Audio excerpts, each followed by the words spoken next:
Sebelum masuk dalam pembahasan analisa yuridis terhadap perkara terdakwa Ferdy Sambo, maka terlebih dahulu kami akan mengulas teori-teori pertanggungjawaban. Pertanggungjawaban pidana ditentukan berdasarkan pada kesalahan pembuat dan bukan hanya dengan dipenuhi seluruh unsur tindak pidana. Dengan demikian, kesalahan yang ditempatkan sebagai faktor penentu pertanggungjawaban pidana dan tak hanya dipandang sekedar unsur pertanggungjawaban pidana.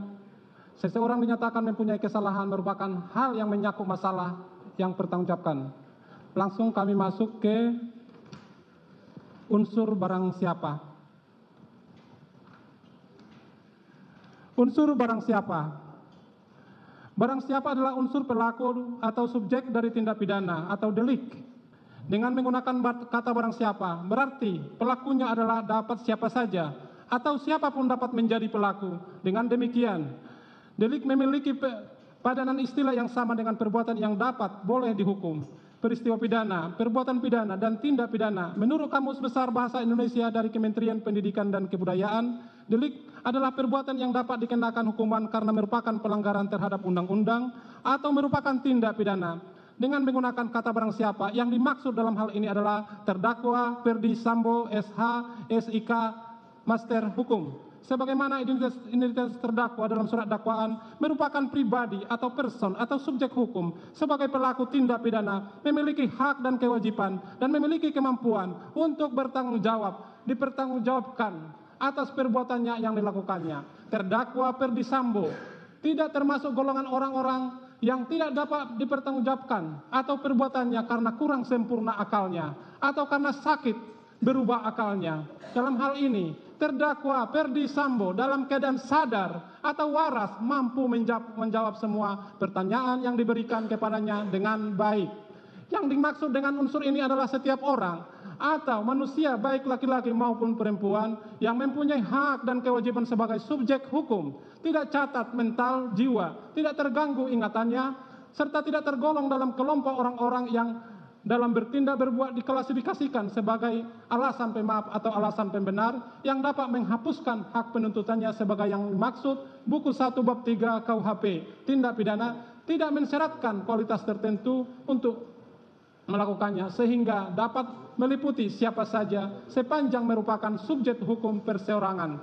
Dalam perkara ini adalah terdakwa Ferdy Sambo sebagaimana fakta hukum selama dalam menjalani proses persidangan dari mulai pembacaan surat dakwaan sampai saat ini pembacaan tuntutan. Terdakwa Ferdy Sambo mengerti dan memahami serta mampu menjawab dengan baik setiap pertanyaan yang dikemukakan, dan selama menjalani persidangan terdakwa Ferdy Sambo sehat jasmani dan rohani serta cakap dalam menjalani proses persidangan. Dengan demikian, unsur barang siapa telah terbukti dan terpenuhi secara sah dan meyakinkan menurut hukum. Unsur kedua, dengan sengaja. Berdasarkan fakta-fakta hukum yang terungkap di persidangan terhadap terdakwa Ferdy Sambo, di mana dalam rumusan salah satu unsur pasal 340 KUHP ada unsur dengan sengaja.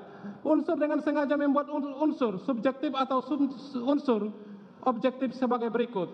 1. Unsur subjektif dengan sengaja. Secara umum, Zainal Abidin Pare dalam buku hukum pidana 1 halaman 246 menjelaskan, unsur dengan sengaja artinya perbuatan itu harus disengaja dan kesengajaan itu harus timbul seketika itu juga. Karena sengaja yang dimaksud dalam pasal 30 KUHP adalah suatu perbuatan yang disengaja untuk menghilangkan nyawa orang lain yang berbentuk dengan direncanakan terlebih dahulu. Bahkan secara umum, sarjana hukum telah menerima 3 bentuk sengaja, yaitu 1. Sengaja sebagai niat, 2. Sengaja sebagai insaf akan kepastian, dan 3. Sengaja insaf akan kemungkinan.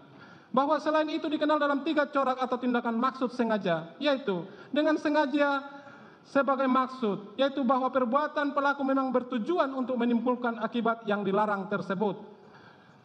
Dengan sengaja sebagai sadar kepastian, yaitu bahwa akibat perbuatan pelaku tersebut mempunyai 2 akibat, yaitu akibat yang memang dituju pelaku dan akibat yang sebenarnya tidak diinginkan tetapi pasti terjadi dalam mencapai tujuan pelaku tersebut. Dengan sengaja sebagai sadar kemungkinan, yaitu bahwa sesuatu hal yang semula hanya merupakan hal yang mungkin terjadi tetapi kemudian benar-benar terjadi. bahwa dari teori kehendak dari 3 corak atau tingkatan maksud sengaja tersebut di atas dapat menyimpulkan maksud sengaja dari adanya kehendak untuk berbuat sesuatu, di mana pelaku mengetahui atau menyadari apa yang diperbuatnya atau niat, kehendak, maksud, tujuan daripada pelaku untuk melakukan suatu perbuatan pidana, baik sebagaimana maksud atau sebagai sadar kepastian atau sadar kemungkinan. Menurut Anwar, hukum pidana bagian buku 3, halaman 89 mengenai unsur sengaja sebagai niat, yaitu hilangnya nyawa seseorang harus dikehendaki, harus memiliki tujuan. Suatu perbuatan dilakukan dengan maksud atau tujuan atau niat untuk menghilangkan nyawa seseorang. Timbulnya akibat hilangnya seseorang tanpa dengan sengaja atau maksud tidak dapat dinyatakan sebagai pembunuhan. Jadi dengan sengaja berarti mempunyai maksud atau niat atau tujuan untuk menghilangkan nyawa seseorang.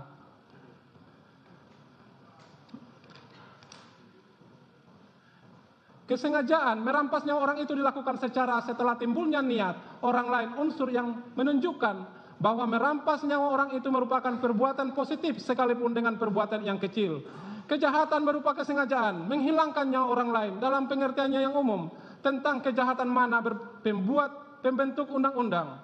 Selanjutnya juga masih membuat perbedaan kesengajaan menghilangkan nyawa orang lain tidak direncanakan terlebih dahulu, telah diberi nama dengan kesengajaan menghilangkan nyawa orang lain dengan direncanakan terlebih dahulu sebagaimana diatur dalam pasal 33 KUHP, sedangkan MOR diatur dalam pasal 340 KUHP. Kami langsung kepada